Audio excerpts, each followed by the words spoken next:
Hey guys, we're doing this physics paper today. This is 9702 October November 2022 paper 1-1. So this is my first paper from the October November 2022 series.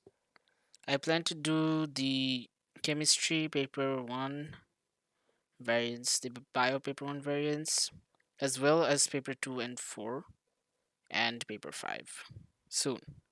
I'll upload those as soon as possible. Hopefully, all of them will be uploaded before the May June 2023 series. Okay, so you don't have to worry about that. So before we begin, let's take a look at the threshold. So for October November 2022, paper 1-1, A was at 25, B was at 21. So it's 25, 21, 18, 15.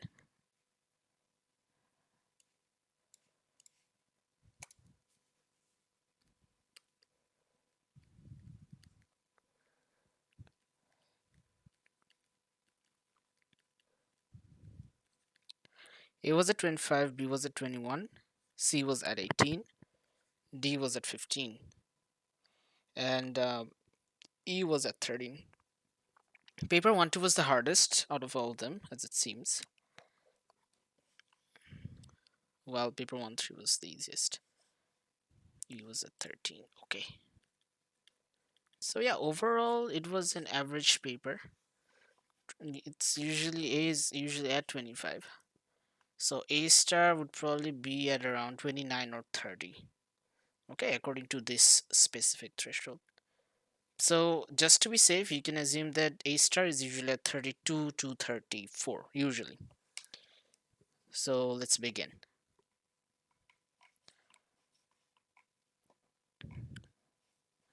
So I actually have a few of these done, just a bit. So what is a physical quantity? A physical quantity is basically a numerical value with a unit. Okay, it doesn't have to be a base unit. Okay, like a physical quantity can be 5 Newton or it can be 4 micrometer. Okay, it doesn't have to be the base unit. Okay, that's why A was wrong. A unit and a number expressed in standard form. It doesn't have to be in standard form. A unit and a numerical magnitude, so it matches with C. And it doesn't have to be the SI unit. Okay, so it's fine. D is wrong, C is correct. A voltmeter connected across a resistor in a circuit reads 3.6 volts. What could be the current in the resistor and the resistance of the resistor? So we know that V is equal to IR. So I need my calculator. Wait. Okay, so for A, it's 150 times 10 to the power minus 3 millis 10 to the power minus 3 times 0.24 times 10 to the power 3. So it's 150 times 0.24, which gives us a value of 36 volts. A is wrong. Next, it's 15 into 10 to the power minus 3 times 2.4 times 10 to the power 3. Okay. So 15 times 2.4. That is also 36. That doesn't work. Next for C, it's 1.5 times 10 to the power minus 3 and 0.24. Mega is 10 to the power 6.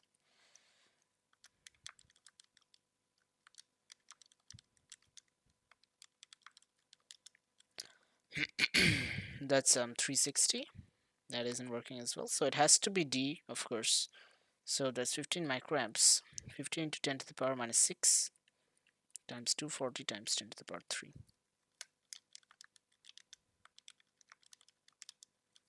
That gives us a value of 3.6 volts. So D is our answer. Moving on to 3, which is a common question. They want us to find out the percentage uncertainty of G. So we know that this is division. So for the rule for division is the percentage uncertainty of G over here is we are going to ignore 2. All numbers and constants are ignored. So we have to take the percentage uncertainty of S and the percentage uncertainty of T. So it's going to be the percentage uncertainty of S plus, since there's a square For t, you need to consider t twice. So it's 2 times the percentage uncertainty of t. So that's 2% plus 2 times 3%, which happens to be 2% plus 6%, which is 8%. Are we good, guys? Great. Which quantity is a vector? Clearly it's momentum. Speed, temperature, and Young modulus, these are scalar quantities. Okay, momentum has direction associated with it. A particle accelerates from rest. So this is the graph for velocity against time. So you guys know that v is equal to u plus at. So since we are starting from rest, u is actually 0. So it's actually v is equal to at. So it's actually v is actually proportional to t, given that acceleration is constant. So the value of acceleration is constant, so acceleration does not actually change, which is why the only answer can be D, because in all of these other ones, okay, in all the other ones, acceleration is changing. In only D, acceleration remains constant. Okay, next one is a common question from a really long time ago. I would suggest doing past papers. Okay, guys, like 2016 to 2022 should suffice. It's enough to get you an A star. And I have all the papers from 2021 solved in this channel, so please do check those out if you need help. I'll try to do the older ones as well, but I'm just so busy recently that I can't seem to record many videos. But yeah, I'll try my best. So approximately how much does she fall before opening the parachute? So the parachutist actually opens the parachute at this point over here. Like after the terminal velocity changes, because she decelerates at that point. So we essentially need to estimate this distance. Okay, so you can actually consider this section to be a triangle. Then we're going to inflate it just a bit. So the area of the triangle is half into 10 into 60, because the area under the velocity time graph is the displacement. Okay, and what else? We have a rectangle over here which has a height of 60 and breadth of basically 11, 12, 13, essentially 13. Yeah, it's 13 to 10, which is 3, so plus 3 times 60, which is 300 plus 180, so 480. It has to be slightly higher than 480 because I haven't taken this area under consideration, and you know, this smaller section over here, I haven't taken this section over here as well. Okay, so it has to be slightly higher than 480. Clearly A can't be the answer, clearly. So the next answer that is closest to 480 is 570. That's why the answer is B. Okay,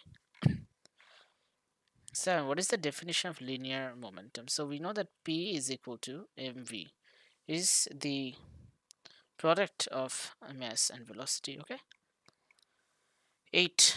A mass of 0.20 kg is suspended from the lower end of a light spring.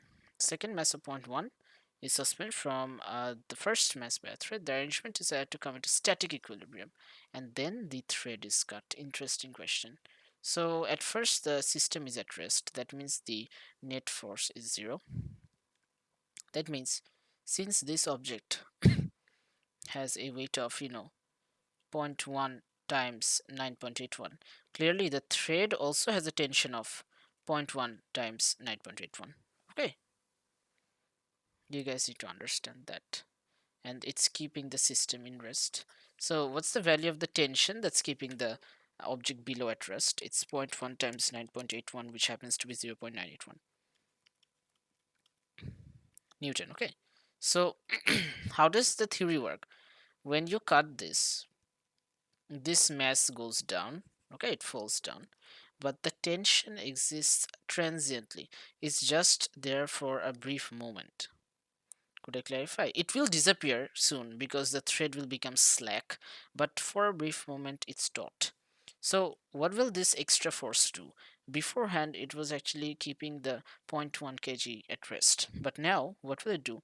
It will actually exert a resultant force on this 0.2 kg mass, which we can find out using F equals to ma, the acceleration I mean. So A is equal to F by m.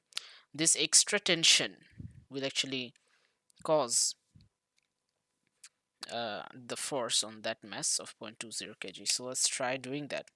I'm getting an answer of 4.905, and that is the answer. Okay, common question as well. I've seen this before. Literally all the questions are common because Cambridge doesn't come up with very new variations. They're actually iterations of the previous questions. So if we actually do the last 20 years, um, you are going to get almost all of them. It's common sums. Okay.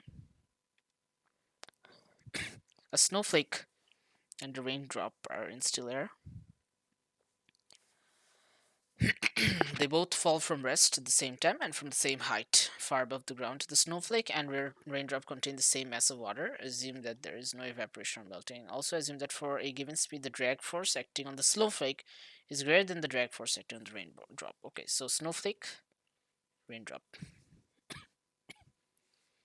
So the drag for the snowflake is greater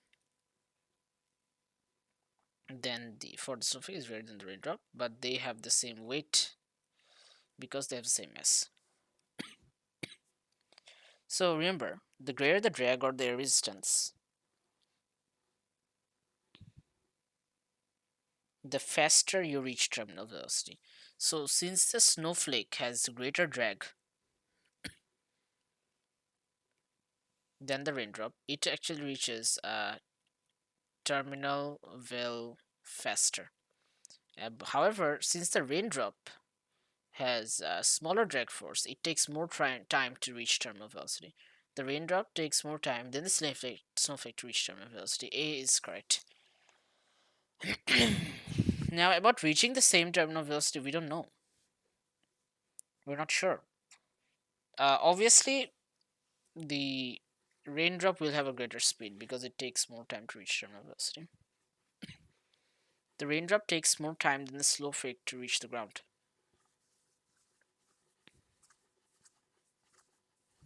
No, this is because since the raindrop has smaller drag force, it reaches a higher terminal velocity. The graph for the raindrop should be like this, something like this. So it has a greater speed, so it can actually reach the ground faster. On the other hand, the one for the snowflake is like this. It reaches terminal velocity faster, but at a smaller Vmax. As a result, it will take more time to travel the same distance. Could I clarify? They don't take the same time to reach the ground. 10. Two trolleys are held together on a horizontal surface with a compressed spring between them. When they are released, the trolleys lose contact with the spring. The trolley of mass 2 kg moves to the left at a final speed of 2. So held together. So this moves to the left with a final speed of 2. So the momentum has to be conserved. 0 is equal to minus 2 times 2 plus 1 times velocity. Let's find that out. So 0 is equal to minus 4 plus v is equal to 4. So this will move to the right since it's a positive value with a velocity of 4 meter per second. Understood? So how much elastic potentiality was stored in the spring? So we are going to assume that this is a frictionless surface. So all elastic potential energy was actually converted to the K of the trolleys. So what's the K going to be? Half into 2 into 2 square plus half into 1 into 4 square. Okay, so that is 4 plus 4 square is 16 by 2, which is 8. So that's 12 joules. It should be 12. 10 is D. Yes. A square board of side length x hangs freely from an LP as shown. The board has uniform thickness and is made from material of uniform density. Great. Second square board of side length twice x is made of the same material. It has the same thickness as the original board. The second board is then hung from an LQ. Nails P and Q are at the same height. Okay. What is the vertical distance between the positions of the center of gravity of the two boards? Interesting. So the center of gravity is the point at which all the weight of the object seems to act. So since it hangs freely like this, it is at equilibrium. So weight is actually passing through this point. This is our center of gravity, this point over here. So if we apply Pythagoras theorem, what will the value of that length be? It's actually, this length L. So L square is equal to x square plus x square. So L square is equal to twice x square, or L is equal to root 2x. Okay, the whole length is root 2x. So okay, on the other hand, what about this one, capital L? Capital L square is twice x square plus twice x whole square, which is 4x square plus 4x square, which is 8x square. Okay, so root 8 is 2 root 2.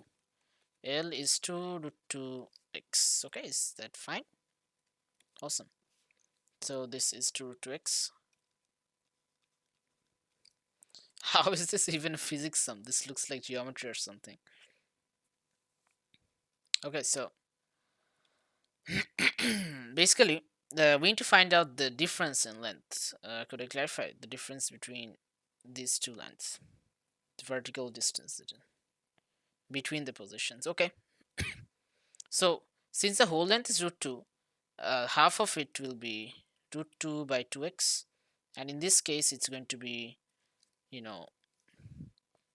root 2 by 2x, which happens to be root 2x, and this one is gonna it's gonna remain as root 2 by 2x. Okay, so this length is root 2x, and this smaller length is root 2 by 2x. So if you subtract them, we're gonna find out the extra distance, right? This extra distance over here. So the distance is root 2x minus root 2 by 2x.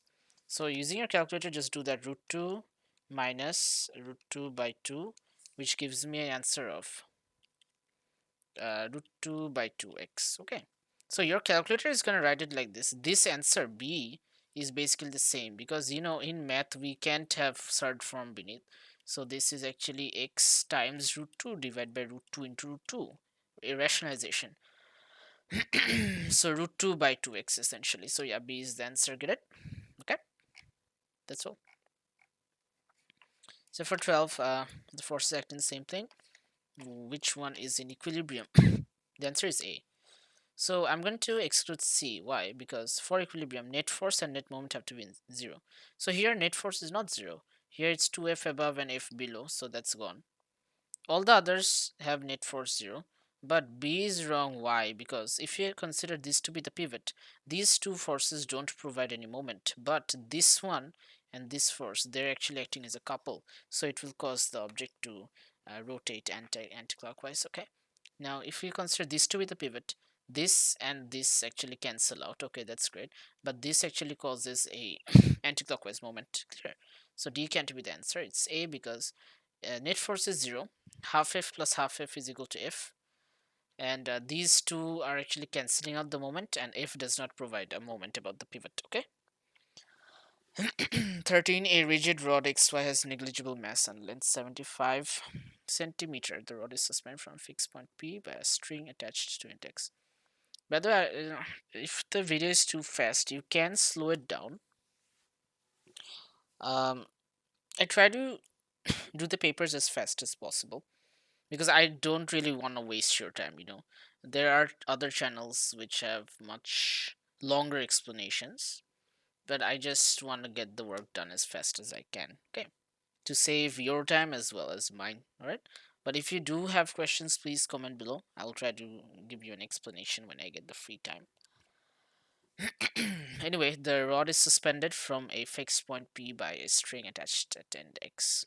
An object of mass 11 kg is suspended by a string that is attached to the rod in distance of 25 from end X. Okay, so it has negligible mass, so it will not provide any moment.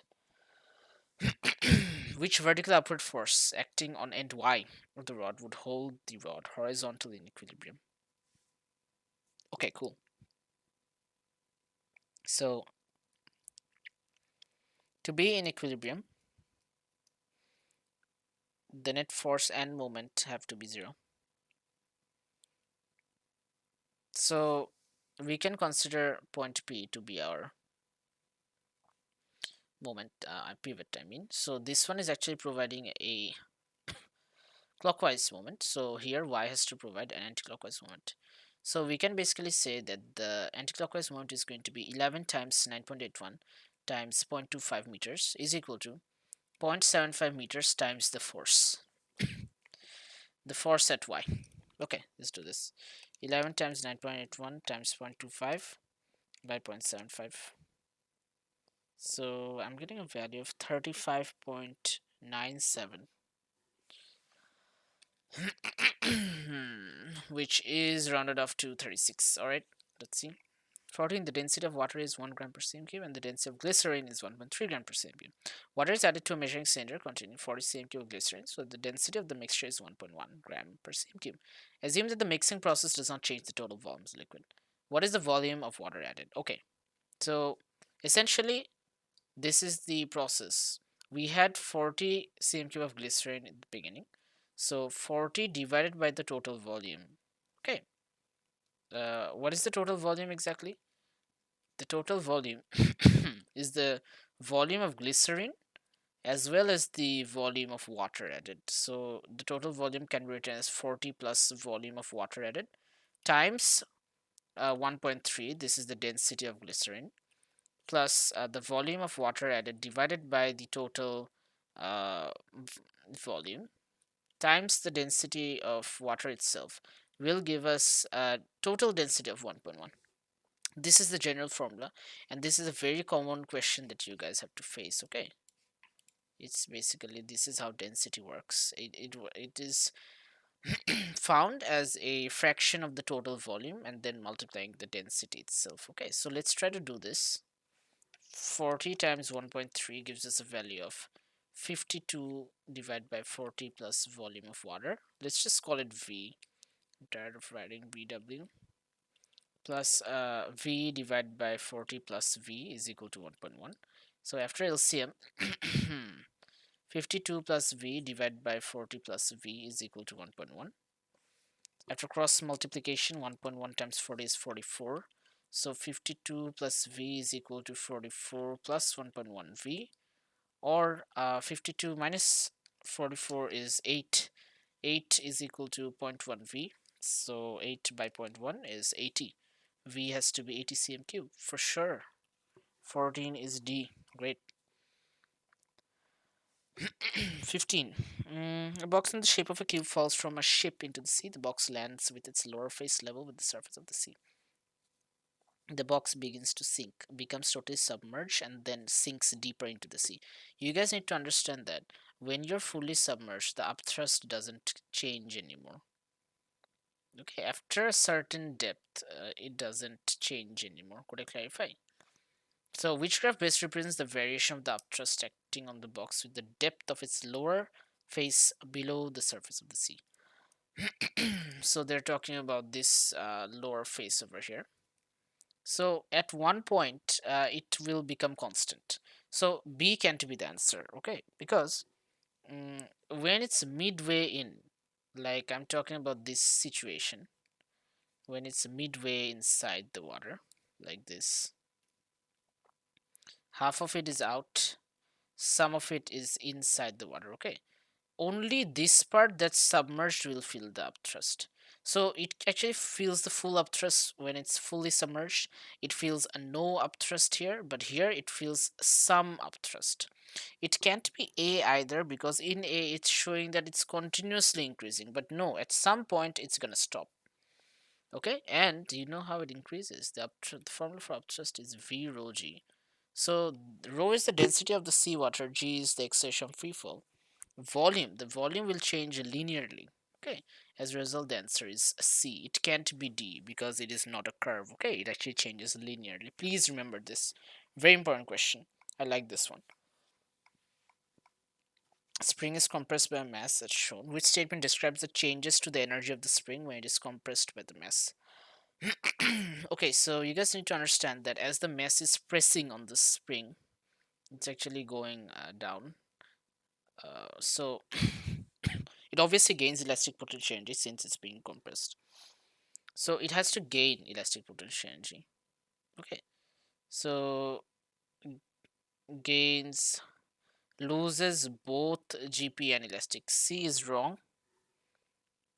It gains GP and loses elastic. C and B are wrong because it says that it's losing elastic potential energy. That's not possible. Now here's the thing, since the spring actually loses height compared to before, what will happen to the GPE? It will become lower, right? So it loses GPE but actually gains elastic potential energy. Okay, very important. 17. A man of mass 75 kg runs up a staircase consisting of 30 steps. Each step is 20 centimeters high. So he takes 7 seconds to run from the bottom to the top. What is the rate of increase of GPE? Okay.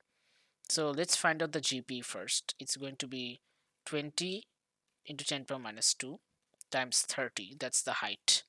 You know that GP is mgh times the mass is 75 and g is 9.81. So that's your GP. 20 times 10 power minus 2 times 30 times 75 into 9.1.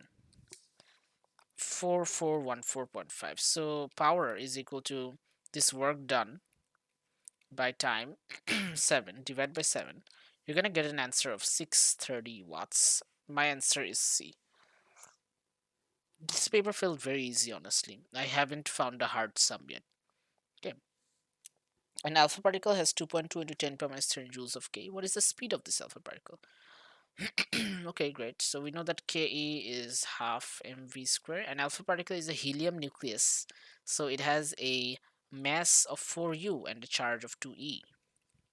So Ke 2.2 times 10 to the power minus 13 is equal to half times the mass. 4U is 4 times 1.66 into 10 power minus 27 kg. U is the unified atomic mass constant from chemistry. It's basically the average mass of a neutron or proton inside the nucleus. It's given in the data booklet, by the way, times velocity. So let's find this velocity out. 2.2 into 10 power minus 13 times 2 divided by 4 divided by 1.66 into 10 power minus 27 gives you an answer of 6.6. 6.63 into 10 to the power 13. Okay. Wait, I think I messed up. Let me do the math again. 2.2 into 10 power minus 13 times 2 by 4 divided by 1.66 into 10 power minus 27.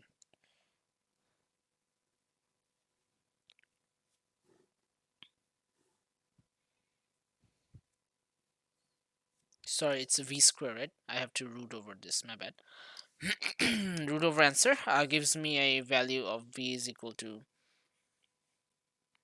8.14 into 1, 2, 3, 4, 5, 6, 10 power 6 meters per second. Okay, awesome. See, identical springs are joined in 4 instruments. Which one has the same spring constant as a single spring? Okay, so suppose that this is a single spring with this load. The load has a force of F and causes an extension of X. So we know that F is equal to Kx, so K is equal to F by X. We are looking for this, okay? So here in series, this will also experience an extension of X. This will also be X, and this is the force of F. So it's actually in F is equal to Kx, it's going to turn into F is equal to K times twice X. So K is equal to F by twice X here. A is wrong. In B, the extension will actually become half the original value. So it's F is equal to K times X by 2. So K is equal to twice F by X. B is wrong. In C, this section will be X by 2. This section will also be X by 2. So the net extension is actually X. Okay. So F is equal to Kx, or we end up with K is equal to F by X. So this is our actual answer, C. Okay. D is wrong because this is going to be X and this is X by 2. So the net extension will be thrice X by 2. Get it? Okay. There we go. Number 20. An unstretched spring has a length of 2 centimeters. The spring is then stretched within its limit of proportionality by a tensile force of 1.5. So the elastic potential energy stored in the spring is 0.045. What is the stretched length of the spring? Okay, so we know that elastic potential energy is equal to half Fx. So that's 0.045 is equal to half times 1.5 times x. Find this out. 0.045 into 2 by 1.5 gives you an answer of 0.06. 0.06, okay. Meters, obviously. So this isn't the answer, by the way, because they want the stretched length, not the extension. So the original length was 2 cm or 0.02 meters, okay. So the new stretched length is actually 0.02 plus 0.06, which is 0.08. Is that fine? It should be 0.08 meters or 8 centimeter. Trick question, by the way. Done with half. 21. We start with waves now. A signal generator, amplifier, and loudspeaker are used to produce different sound waves in the air of a room. The relationship between properties of these waves are investigated. Which relationship is not correct? Amplitude is proportional to wavelength. How the hell does that even make sense? Clearly A is wrong, right? Frequency is inversely proportional to wavelength, of course, because you know that V is equal to F lambda. So if you increase frequency, lambda must decrease. B is correct. Intensity is proportional to the square of the amplitude for a given frequency. Of course, it is correct. Period is equal to the reciprocal of frequency. Of course, yeah, it is wrong. 2. When a guitar string is plucked, a longitudinal wave is created. I have this done as well. I was showing this to my students. Shout out to you guys if you're seeing this, by the way. So this is a longitudinal sound wave. We know that a longitudinal sound wave has a series of compressions and rarefactions. So a compression is a point where the air pressure is the highest. Okay, you can clearly see this by looking at the air particles. They're condensed at these 2 points specifically. So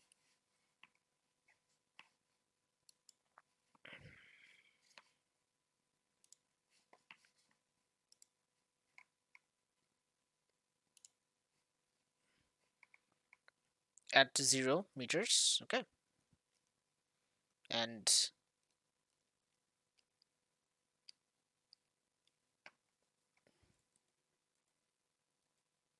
yeah, at 0 meters and at 0.5 meters, basically, right?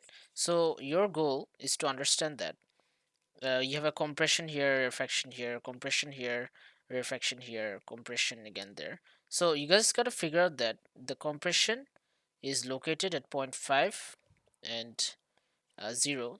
So in a longitudinal wave, compression to compression is 1 lambda. So that's 0.5 meters, right? And you have speed given, that's 340. So you can use v is equal to f lambda to figure out the frequency, which you get as 7, which you calculate as 680 hertz. Okay, is that fine? Really basic question. Moving on to 23. A transverse wave travels along a rope. The diagram shows the rope at time t equals to 0. The wave is traveling from left to right. The period of the wave is t. One particle of the rope is labeled x. So you guys need to understand that in transverse wave, particles are oscillating up and down or perpendicular to the direction of wave travel, basically. That's the important part. So since the wave is traveling left to right here, the particles are vibrating up and down. One particle of the rope is labeled x, which graph shows the variation with time of the displacement of particle x between t is equal to 0 and t is equal to twice t. So clearly, for displacement time graphs, you guys need to understand that x actually starts from this point, from 0 displacement. Basically, it can't be C or D. Okay, C or D are wrong answers because here it's showing that, you know, say it's starting from the maximum point and here it's starting from the trough. That's not possible. It starts from 0. Now you, to find out the direction of travel, this is very important. You have to draw the wave a split second later, like this. Draw it a split second later. what's the purpose of doing this? In this way, you can actually find out where the particle is gonna move in a split second. So look at the after image compared to the original one. Where does the after image lie compared to my original wave? And according to this point over here, the after image is actually below my point over here, right? So what does this indicate about my specific point? This indicates that my point at this moment was moving downwards and not going up. That is why the answer is B. Because both of these start from 0, but in A, the particle is going up, and in B, the particle is going down. So since my after image is actually down over here, since I know that the wave is traveling towards the right, that's why my answer is B. Okay, really important question. If the direction of the wave travel was, to the left, the answer would have been A, because the after image would have been on this side. Okay, and if you were on a crest, the answer would have been C, and if you were on a trough, the answer would have been D. Okay, hopefully I could clarify, guys. 24. A jet aircraft travels at constant speed of 0.8 v, where v is the speed of sound. The aircraft directly approaches a station observer. The frequency of sound emitted by the aircraft is 100. What frequency does the observer hear? So Doppler effect, basically, right? So for Doppler effect, the observed frequency is equal to f into v divided by v plus minus vs. However, here the aircraft is approaching the stationary observer. So what's gonna happen? The during approach, observed frequency actually increases. So to increase observed frequency, you need to use a minus sign below. Okay, so we want to find out the observed frequency. So the observed frequency is going to be, let me use another ink. Yeah, so f naught is equal to original. I just need more space over here. Wait up, I have this one explained below. Okay, so f naught is equal to the original frequency 100 hertz, as you can see here, times the velocity. Okay, the v above, just v, represents the speed of the wave. Okay, and vs represents the speed of the source. So it's v minus vs, so that's v minus the speed of the source is 0.8 times v. So fo is 100 v divided by 0.2 v. We can get rid of v. So 100 by 0.2 gives you an answer of 500 hertz. Okay, that's why the answer is D for 24. So for 25, there's a trick to find this out actually. So the spectrum is GXUV-IMR. It's GXUV-IMR. So an approximate way to remember it is like an easy way, basically. Visible light is from 400 to 700 nanometers. Nano is 10 to the power minus 9. So 400 into 10 power minus 9 is basically, 4 into 10 power minus 7. So visible light is basically 4 to 7, okay, into 10 power minus 7, basically. Okay, so for all the other ones, you can just jump by a factor of 2. So from 10 to the power minus 7, you can go to 10 to the power minus 5 for infra, 10 to the power minus 3 for micro, and 10 to the power minus 1 for radio. It's just that ultraviolet is the exception. It just lies on the precipice of visible light. It's basically 10 to the power minus 8. Okay, it's basically 300 into 10 to the power minus 7, and 10 to the power minus 8 as well. So this is 10 to the power minus 10, and gamma is 10 to the power minus 12. There is significant overlapping between gamma and X-rays, by the way. Also, remember that radio wave is anything that is 10 to the power minus 1 meters and above. What is 10 to the power minus 1? 0.1 meter. So 1 meter, 10 meter, all of these comprise of the radio waves, okay? So 10 to the power minus 1 and above. So they want you to figure out what 2 centimeter actually, where does it fall in the spectrum. 2 cm is actually 2 into 10 power minus 2 meters, or 0.02 meters. So where does 10 power minus 2 lie? Clearly, since 10 to the power minus 1 and above comprises of radio waves, it's clearly the microwave. Does that make sense? Is that fine? Great, we have 15 left. Two waves of the same type overlap like two light waves. When does the principle of superposition apply? Remember that superposition always applies. You don't need same amplitude and frequency. Those are needed for the formation of a stationary wave, okay?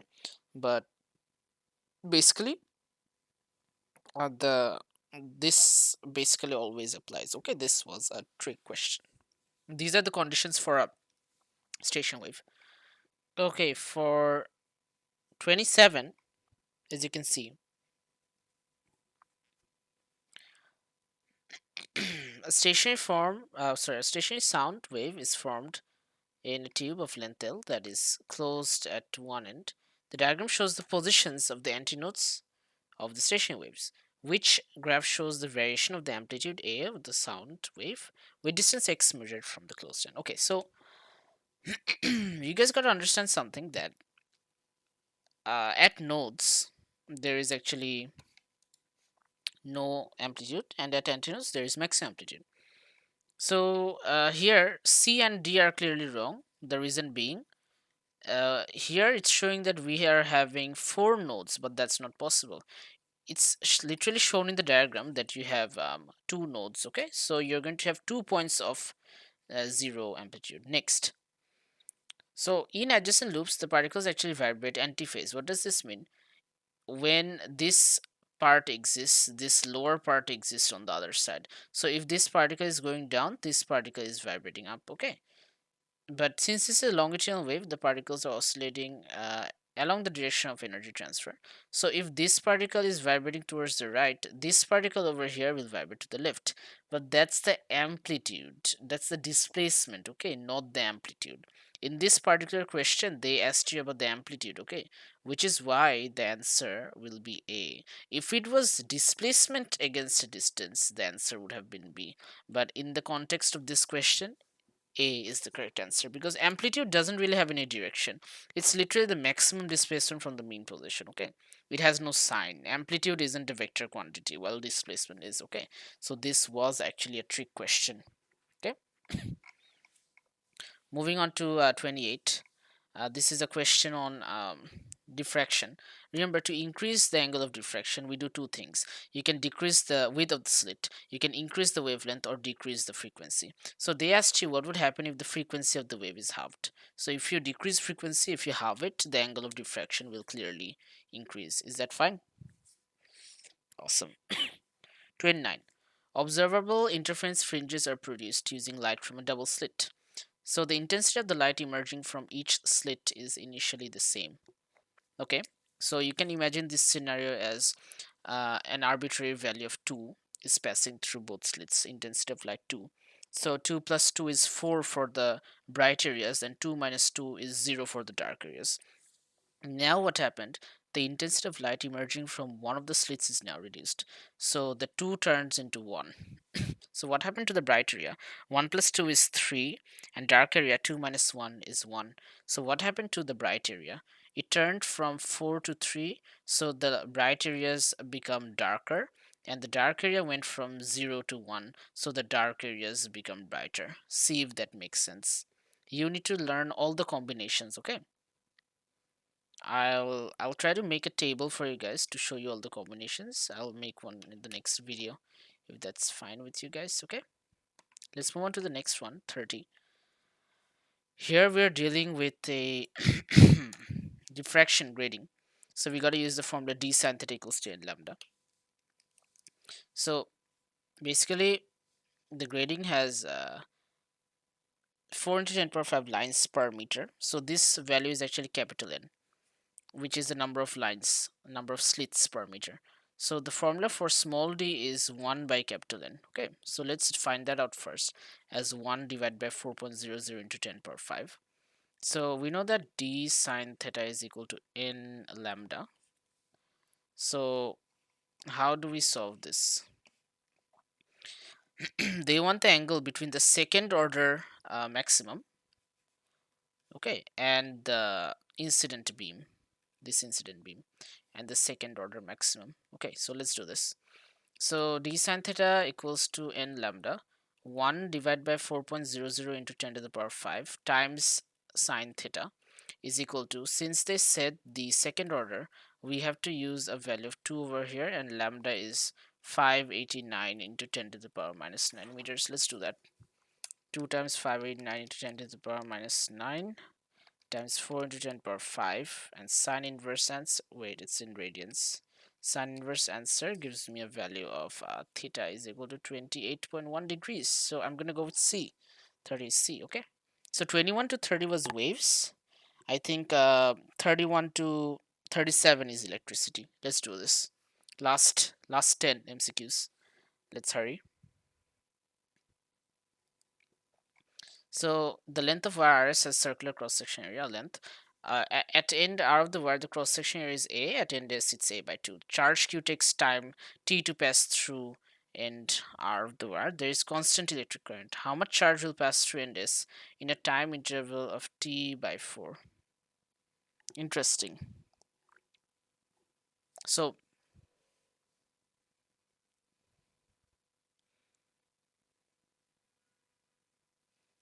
Q is equal to IT. Trick question, okay? Q is equal to IT.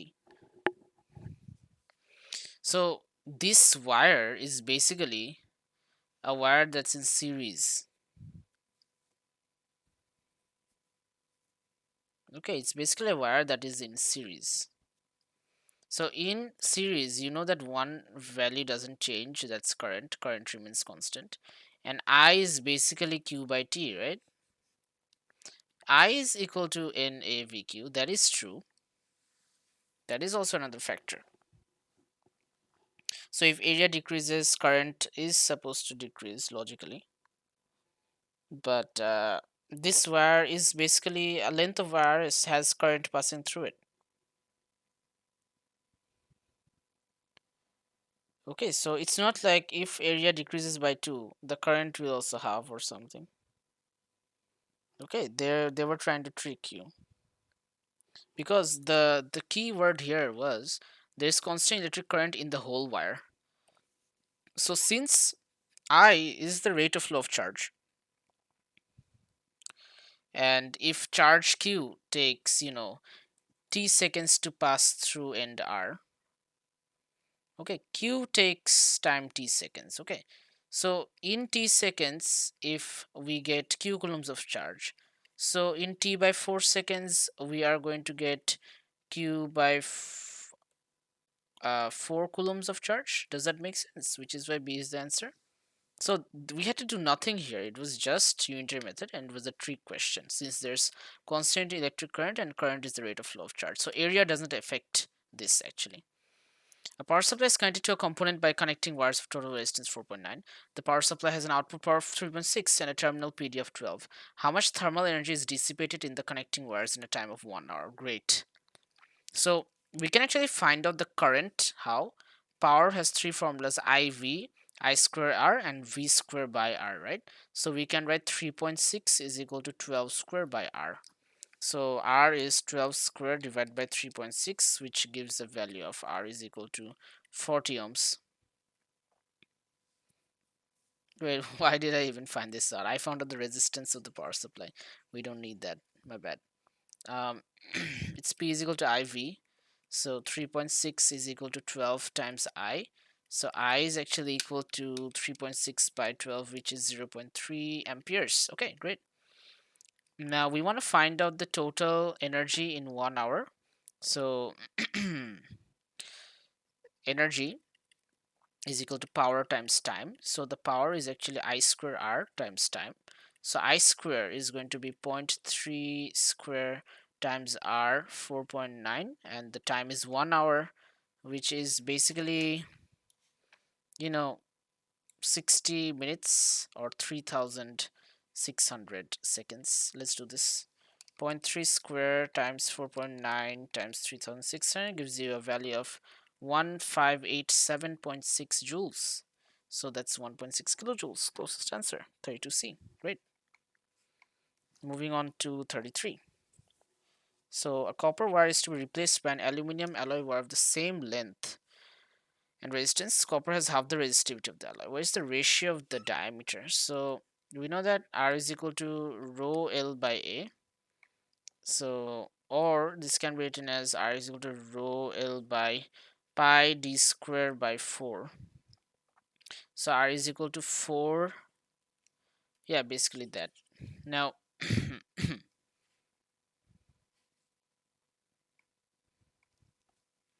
R is equal to 4 pi L by pi d square. This is the formula. So we want to find out the ratio of the diameters. So let's do that. Copper has half the resistivity of the alloy, but they have the same length and resistance. Okay. So if you make diameter the subject, what do you end up with?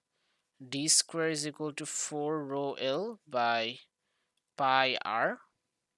Okay. Or D is basically root over 4 rho L by pi R.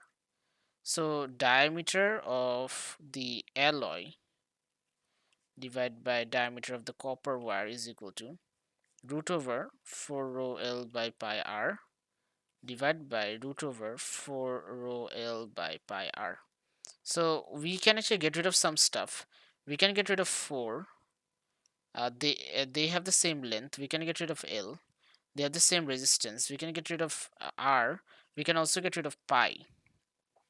So what do we end up with? It's actually root over rho of alloy divided by rho of copper. So basically, copper has half the resistivity of the alloy. So if the rho of alloy is rho, for example, then the rho of copper will be half of rho by 2. Okay, so you can write this as root over rho divided by rho by 2.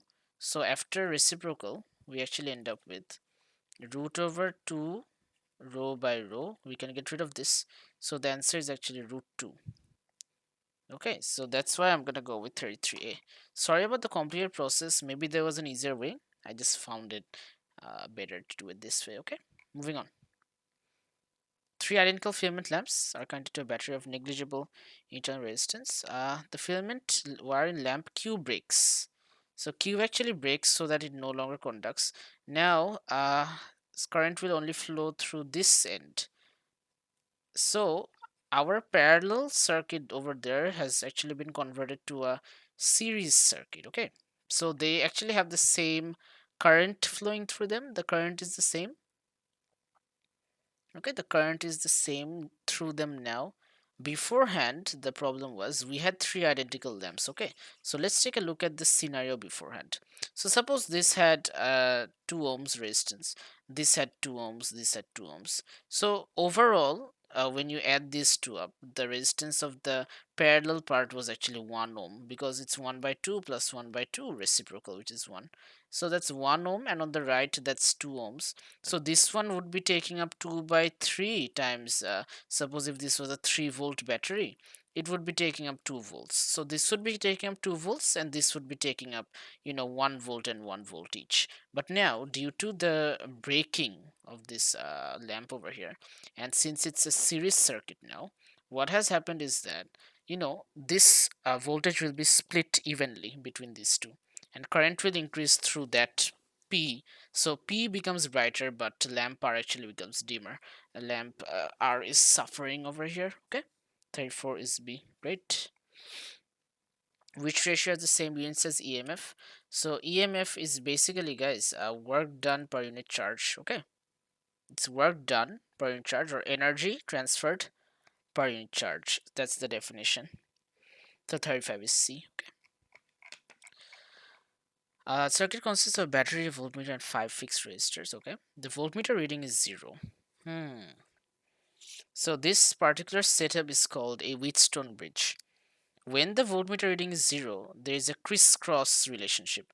Basically, the product of these two will actually be equal to the product of these two. This is only valid if the voltmeter reading is 0 between a circuit like this. Okay, and when I mean these two, I'm talking about this 5 ohm resistor here, and I'm considering these two as a whole to be one single resistor.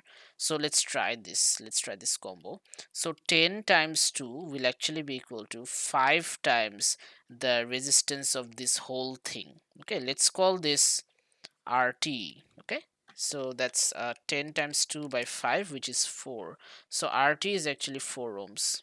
So let's try to do the math. This is a parallel circuit. How to find out RT? That's actually 1 by 8 plus 1 by R reciprocal. This is actually equal to 4, right? So what do we end up with? R plus 8 divided by 8R is equal to 4, or R plus 8 is equal to 32R. Why am I getting such a weird value though? 31R is equal to 8. 8 by 31. I think I've messed up somehow or the other. Oh, I'm sorry, I forgot the reciprocal. Wait up, wait up. Okay, so it's R plus 8 by 8R to the power minus 1 is equal to 4. Or 8R divided by R plus 8 is equal to 4. 8R is equal to 4R plus 32. 4R is equal to 32. R is actually equal to 8. Okay, so that is our answer. 36 is D. Hopefully you guys get it. This is the Wheatstone bridge, this specific combo. When the voltmeter is 0 between a combination of 4 resistors like this, and this one was considered as one whole resistor. Okay, great. A battery of electromotive force 6 and negligible internal resistance is connected to a voltmeter and 4 other components as shown. The voltmeter is connected between points X and Y. The positive terminal of the voltmeter is connected to X and the negative terminal of the voltmeter is connected to Y. Okay, great. Initially, the resistance of each of the 4 components is 1 kilo ohm. Great. So the voltmeter reading here will also be 0, which change on its own will cause the voltmeter to show a positive reading. Very important question. Okay, this is extremely important.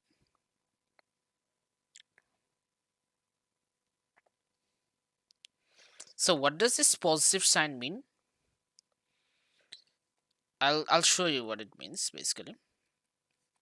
Suppose if I connect an ammeter like this, since conventional current is coming out from this end, this is the positive terminal actually. So current is actually entering that end.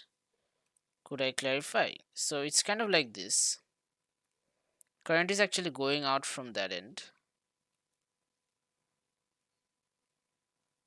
Okay, it splits over there.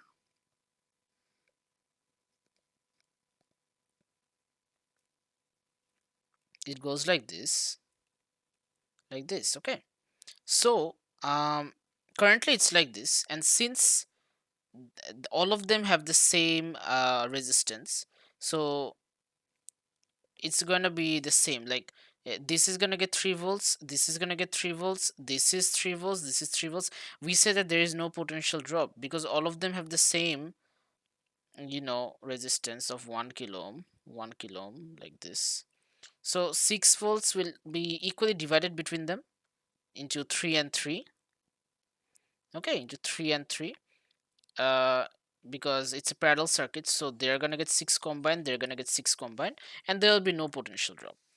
So for this to be the positive end, I want current to enter this junction by any chance.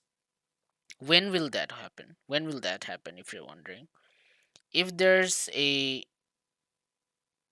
potential drop, you know that potential travels from a region of, higher higher voltage to lower voltage. Charge has a tendency to flow like that from a region of higher voltage to lower voltage. So the answer here is actually C. I'll tell you why though. So reduce the intensity of the light dependent resistor. So this is the LDR. So if you decrease the light intensity, do you know what happens to resistance? It actually increases. So after you do that, do you know what will happen? Basically, from 3 volts, it will go to something like this, maybe. Like maybe, 5 volts, and this will be 1 volt instead. Do you guys understand?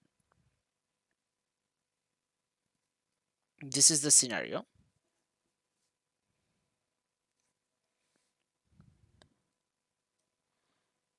As a result, there is a potential drop now.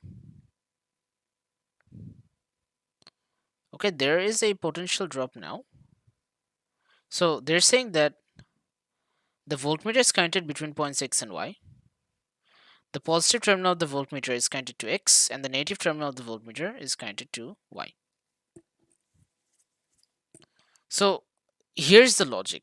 Try to. This is very hard to get.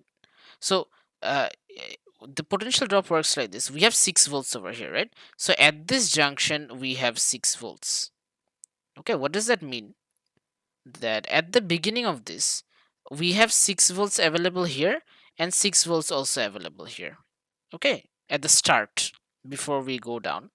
Now, I haven't done anything to this. Okay, so it still has 1 kilo ohm, this still has 1 kilo ohm, so it takes away 3 volts. Okay, and this will also take away 3 volts. So if you take 3 away from 6, how much do you have left at x? 6 minus 3 is 3 volts. Okay, but since I increase the since I increase the or decrease the light intensity of the resistor, it has a higher resistance, so it's taking up more volts.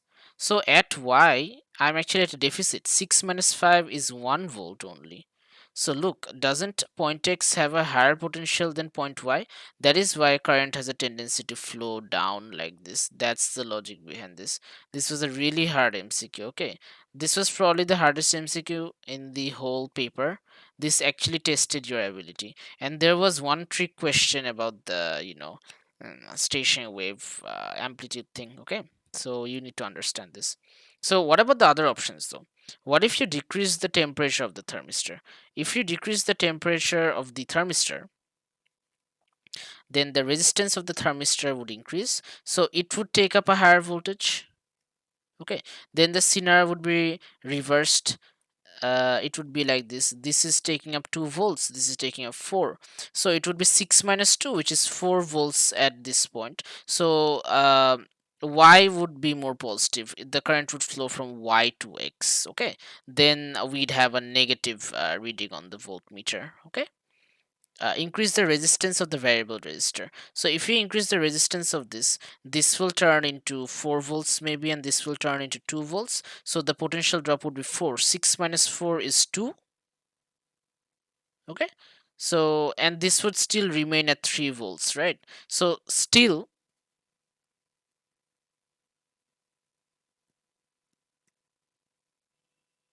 like in this one, the problem is this value is higher than the one on the left, so current would flow from right to left. So to get a positive reading, we actually want the current to flow from left to right. And how is that done exactly?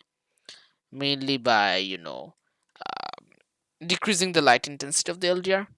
Because if we increase the, so there were two ways to do it. Okay, mainly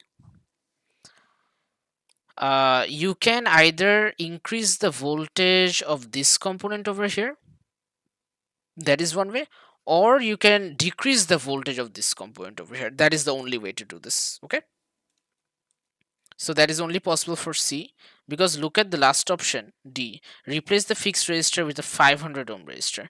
If you replace this with 500 ohm, what will happen? This guy over here will take up more voltage, so the drop will be greater, like 4 volts or something. So at X you'll have 2 volts left from 6, because 6 minus 4 is 2, and then the current would flow on the opposite side. Okay, so this was actually tricky. See if you guys get this, and if you still have any queries, please feel free to ask. Okay, I'm here to explain. Okay, that's all. Last 3 MCQs, let's finish this. MCQ number 38. An alpha particle close to passes close to a gold nucleus and is deflected through an angle greater than 90 degrees. This is an observation, and the conclusion was that that the most of the nucleus is condensed. Most of the mass lies in a very small space. So which property of the alpha particle changes as it's deflected?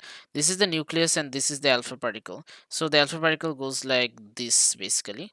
So it changes direction. Okay, So you know that momentum is a vector quantity, right? So if you change the direction, momentum will change. So the answer is B.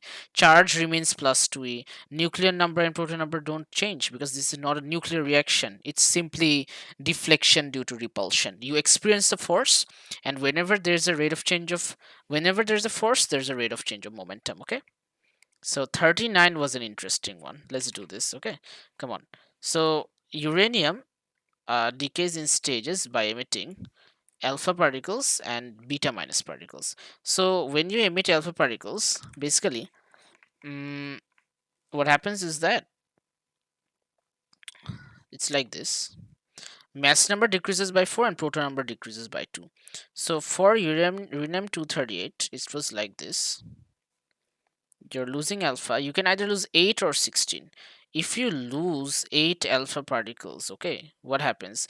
8 times 4 is 32, right? So 238 minus 32 gives you a value of 206, okay?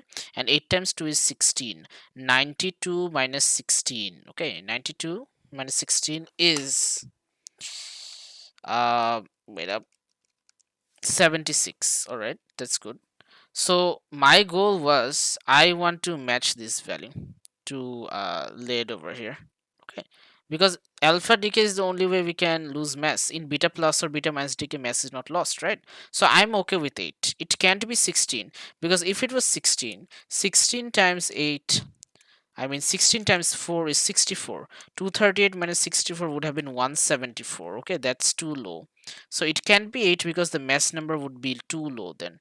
Followed by, a beta minus decay. So for beta minus decay, what happens? Mass number does not change. But since it has a negative charge, your new nucleus must have a greater positive charge. So basically the charge has to increase to 82. So from 76 to 82, what's the difference? 6. You actually need to, you know, emit a total of 6 beta particles. That is why the answer is A. Okay, that's how it matches this decay equation. See if it makes sense, guys. It can't be 10 because it would change from 76 to 86 then. All right.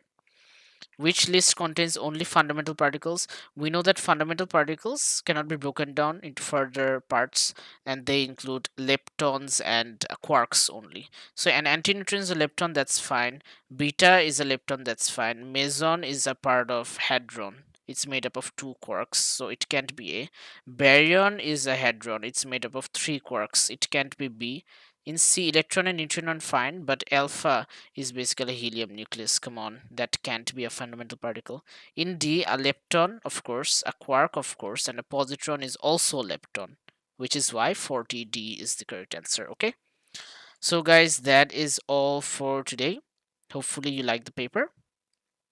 So I'm gonna link the paper for ON 2022, paper 1 2 up here, and the paper for ON 2022, paper 1 3 down here, and I'm gonna link the playlist for physics paper 1 up here. And remember to subscribe to the channel if you like the content. See you guys.